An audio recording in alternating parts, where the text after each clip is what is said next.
Imagine standing on a freezing hillside in eastern France, surrounded by 150 enemy soldiers with only 11 men beside you. A German tank commander shouts through the fog, demanding your surrender. Your machine gun is nearly out of ammunition. Reinforcements are miles away, and you are 23 years old. What would you do? Before we find out what happened on that hill, please take a moment to subscribe to this channel. And in the comments below, tell us which city, state, or country you are watching from right now. We want to hear from you. Now let us go back to October 1944, to a forgotten battle that would define what it means to refuse. The Vosges Forest in eastern France has swallowed armies for centuries. Its ridges rise and fall like the spine of some ancient beast, covered in pine and oak so dense that even in autumn the canopy blocks the sky. By late October 1944, those trees had become a killing ground. The American advance into Alsace had stalled in the mountains, and every hill, every trail, every muddy kilometer was being purchased with blood. The German army was no longer retreating in panic as it had done after Normandy. It was dug in, desperate, and fighting with the ferocity of men defending their homeland. And on the morning of October 24th, Technical Sergeant Charles Culage did not know he was about to walk into a moment that would haunt him for the rest of his life. He was 23 years old, but the war had aged him beyond measure. 14 months of continuous combat had carved lines into his face that no young man should carry. He had landed in North Africa, fought his way through Sicily, waded ashore at Salerno, and bled his way up the Italian peninsula. He had seen friends torn apart by shellfire, had watched men drown in mud, had learned that survival often came down to instinct and a kind of cold, mechanical focus that turned off everything human inside you. Now, transferred to the 3rd Infantry Division and dropped into the nightmare of the Vosges, he commanded a squad of 12 men. Most of them were replacements. Boys, really. They had arrived only weeks earlier, fresh from training camps in the States, and they looked at Culage the way drowning men look at driftwood. The mission was simple in the way only a staff officer could make it simple. Move forward, establish an observation post on Hill 623, report enemy movements.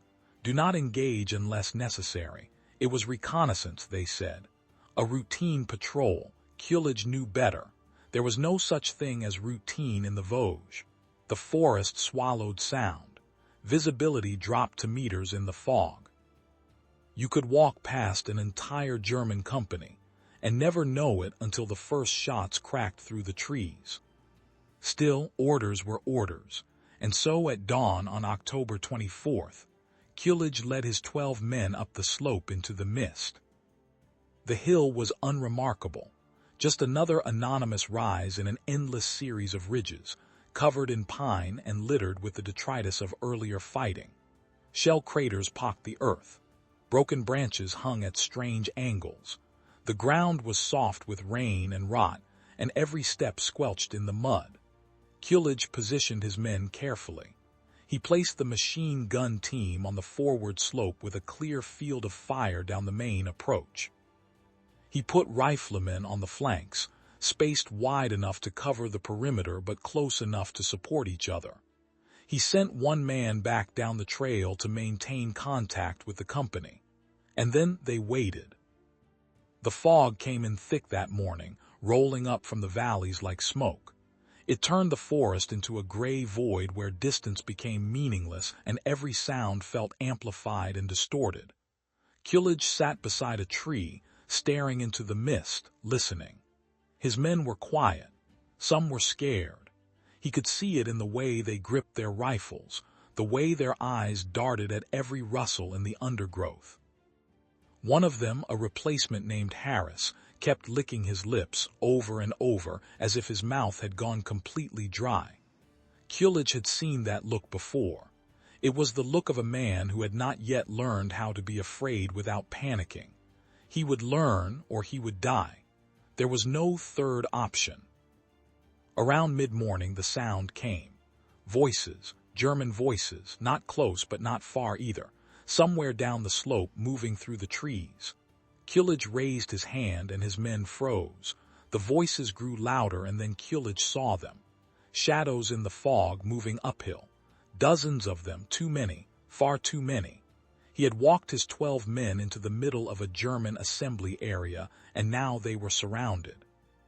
He did not panic. Panic got you killed. Instead, he thought. The Germans did not know they were there yet. That meant surprise. That meant the first shots would matter. He crawled forward to the machine gun position and whispered to the gunner, a corporal named Delaney who had been with him since Italy. "Wait until they are close. Make every round count." Delaney nodded. His hands were steady. Culage moved back to the center of his line and waited. The Germans came on slowly, cautiously, the way men move when they think the enemy might be near but are not certain. Culage counted them as they emerged from the fog. 30, 40, 60. More behind them, invisible in the mist. He estimated at least 100, maybe 150. An entire company, maybe more. His mind raced through the options. Fall back now and they would be cut down in the open. Stay hidden and hope the Germans passed by, but if they were discovered, they would be overrun in seconds. Or open fire, hit them hard, and try to convince them they had walked into a much larger force. He chose violence. The machine gun opened first, a stuttering roar that shattered the silence. Delaney swept the barrel left to right, and the Germans went down like wheat before a scythe. Men screamed. Men fell. Men scattered into the trees, shouting in German, trying to find cover. Culage's riflemen opened up, firing as fast as they could work their bolts, and for a few seconds the hillside was pure chaos. The Germans did not know how many Americans were shooting at them. They could not see through the fog. They went to ground, and the firing slowed and then stopped, and the forest went silent again except for the moaning of the wounded. Culage knew they had bought only minutes. The Germans would regroup. They would realize how small the American force actually was, and then they would attack. He pulled his men back slightly, repositioning them along a better line where the trees provided more cover. He redistributed ammunition, counting the rounds, doing the arithmetic in his head. They had enough for maybe 2 more engagements like that. Maybe. If they were disciplined. If they did not waste shots. He told them to fire only at targets they could see. He told them to stay calm. He told them they were going to be fine, and he did not believe it for a second. The first real assault came an hour later. The Germans had brought up mortars, and the shells began falling in the trees above them, bursting in the branches and raining shrapnel down through the canopy. Culage pressed himself into the mud as the world exploded around him. The noise was overwhelming, a physical force that crushed thought and left only instinct. Then the mortars stopped, and the infantry came. They came screaming, firing from the hip, trying to overwhelm the American position with speed and numbers. Delaney opened up again, the machine gun hammering out short, controlled bursts. Culage fired his rifle until the barrel was too hot to touch. Men fell. Men kept coming. And then, impossibly, the Germans broke. They fell back into the fog, dragging their wounded, and the hill went quiet again. Culage counted his men, all 12 still alive, 3 wounded, none seriously. He could not believe it. They should all be dead. But the Germans had no idea how few defenders they faced, and in the fog and chaos, they had assumed the hill was held by a much larger force. Culage did not correct that assumption. He spaced his men out even wider, creating the illusion of a full platoon. He had them shift positions after every engagement, firing from different spots, making it seem like there were more of them. It was theater, deadly theater, and it worked. The second assault came before dark. This time the Germans were more cautious, advancing in short rushes, using cover, trying to flank the position. Culage moved constantly, directing fire, plugging gaps in the line, keeping his men focused. The firing was sporadic, vicious little firefights that flared up and died down as the Germans probed for weak points. They found none. Every approach was covered. Every rush was met with accurate, disciplined fire. And again, impossibly, they pulled back. Night fell and the temperature dropped. The fog turned to drizzle and the drizzle turned to freezing rain. Culage sat in the dark, shivering, listening to the forest. He could hear the Germans down the slope, talking, moving, preparing. His men were exhausted. They had been fighting for 12 hours straight. They were low on ammunition, low on water, and running on pure adrenaline. Culage knew they could not hold another day. But he also knew that if they tried to withdraw in the dark, the Germans would hear them, would hunt them, would kill them all. So they stayed. The next morning brought more fog, more rain, and more attacks. The Germans came at them 3 times on October 25th, each assault more determined than the last. Culage's men fired until their rifle barrels glowed. Delaney's machine gun jammed twice, and both times he cleared it under fire, his hands moving with a speed born of desperation. They threw grenades when the Germans got too close. They used their bayonets when grenades ran out. And still, somehow, they held. On October 26th, the attacks intensified. The Germans were no longer probing. They were assaulting. They wanted that hill and they were willing to pay for it. Culage's ammunition was nearly gone. He had started rationing bullets, allowing his men only 3 rounds per engagement unless the enemy was within 50 meters. The wounded were getting worse. Harris, the replacement who had been licking his lips that first morning, had taken shrapnel in his shoulder and was pale with blood loss. But he kept firing. They all kept firing. And then on the 4th day, the tanks arrived. Culage heard them before he saw them. The grinding, mechanical roar of engines, the clank of treads on stone, panzers. He could not see them through the fog, but he could hear them moving into position at the base of the hill. His stomach turned to ice. They had no anti-tank weapons except for one bazooka, and he did not even know if it would fire. They had no way to stop armor. The game was over. The German tank commander called out in English. His voice was calm, almost polite. He said the Americans were surrounded. He said they had fought well. He said there was no shame in surrender. He said if they came out now, they would be treated as prisoners of war under the Geneva Convention. He said if they did not surrender, the tanks would fire and they would all die. Culage's men looked at him. 11 faces, streaked with mud and blood and exhaustion, waiting for him to make the decision that would determine whether they lived or died. He thought about his mother back in Pennsylvania. He thought about the men he had lost in Italy, good men, men who had trusted him and died anyway. He thought about the fact that he was 23 years old, and this was not supposed to be his war, not supposed to be his responsibility. And then he thought about the oath he had taken, about the flag on his shoulder, about the simple, stupid, beautiful idea that some things were worth dying for. He stood up. He shouted back in the loudest voice he could manage. He told the German tank commander that they were American soldiers and they did not surrender. He told him to go to hell. The forest went silent. Even the rain seemed to pause. And then the German infantry attacked again, and this time they meant to finish it. Culage grabbed the bazooka. It was their only chance.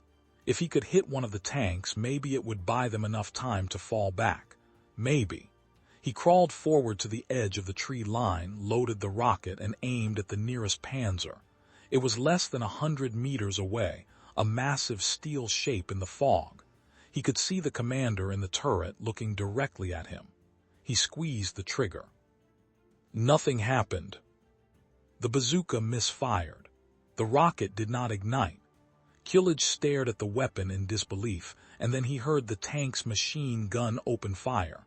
Bullets tore through the trees around him, shredding bark, snapping branches. He rolled back into cover, his ears ringing, his heart hammering so hard he thought it would burst. The German infantry was closing in. Culage could see them now, moving through the trees in a skirmish line, firing as they advanced. Delaney's machine gun was down to its last belt. The riflemen were down to a handful of rounds each. This was it. This was the end, and Culage refused to accept it. He ordered his men to fix bayonets. If the Germans wanted this hill, they were going to have to take it hand to hand. But first, he was going to hurt them.